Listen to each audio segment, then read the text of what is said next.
L'économie mondiale pourrait être frappée par un choc pétrolier majeur à cause de la guerre qui s'intensifie au Moyen-Orient. L'Iran a annoncé le blocage du détroit d'Ormuz, un passage stratégique par lequel transite près de 20% du pétrole consommé dans le monde. Depuis cette annonce, les prix du pétrole ont fortement augmenté et les marchés commencent à s'inquiéter. Mais pourquoi cette situation est-elle si grave et quelles pourraient être les conséquences pour l'économie mondiale? Bienvenue sur la chaîne. Aujourd'hui, on va comprendre pourquoi la guerre au Moyen-Orient pourrait provoquer une nouvelle crise énergétique mondiale. Tout a commencé lorsque les États-Unis et Israël ont lancé une offensive militaire majeure contre l'Iran. Plusieurs responsables iraniens auraient été tués lors des frappes, ce qui a provoqué une réponse immédiate de l'Iran.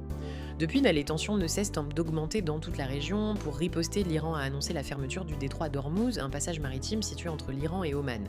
Ce détroit est extrêmement important pour l'économie mondiale. Chaque jour, près de 20 millions de barils de pétrole passent par cette zone. Cela représente environ un cinquième de la consommation mondiale de pétrole. Quand ce passage est menacé, les marchés réagissent immédiatement. Plusieurs compagnies maritimes ont déjà décidé d'éviter cette zone et certains navires pétroliers ont fait demi-tour. Les assurances pour naviguer dans cette région ont aussi explosé, ce qui rend le transport du pétrole beaucoup plus coûteux. Résultat, le prix du pétrole a fortement augmenté. Le baril de Brent, une référence mondiale, a dépassé les 85 $, alors qu'il était autour de 72 $ seulement une semaine plus tôt. Et certains experts pensent que le prix pourrait atteindre 100 voire 120 $ si la situation continue de se dégrader. Face à cette crise, les pays producteurs de pétrole ont décidé d'augmenter leur production pour tenter de stabiliser les prix, mais dans les faits, ce n'est pas si simple. Certains pays comme l'Arabie Saoudite ou les Émirats Arabes Unis pourraient en produire davantage de pétrole, mais ils ont eux aussi besoin du détroit d'Ormuz pour exporter leur production. Autrement dit, même si le pétrole est produit, il pourrait être difficile de l'acheminer vers le reste du monde. Pour l'instant, les conséquences restent limitées dans certains pays. Les États-Unis, par exemple, produisent une grande partie de leur propre pétrole. En Europe, les pays disposent aussi de réserves stratégiques qui peuvent couvrir environ 90 jours de consommation. Cela signifie qu'il n'y a pas de risque immédiat de pénurie. Mais si le conflit dure longtemps, les conséquences pourraient devenir beaucoup plus importantes.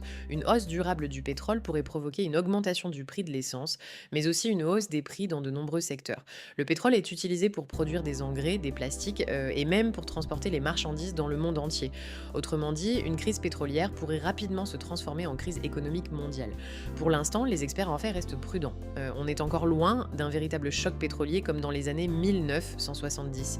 Mais si la guerre continue de s'étendre au Moyen-Orient, la situation pourrait rapidement changer. Et dans ce cas, les conséquences pourraient toucher l'économie mondiale entière. Si cette vidéo vous a aidé à mieux comprendre la situation, n'hésitez pas à laisser un like et à vous abonner à la chaîne pour ne pas manquer les prochaines analyses. Et moi, je vous dis à très bientôt pour une nouvelle vidéo.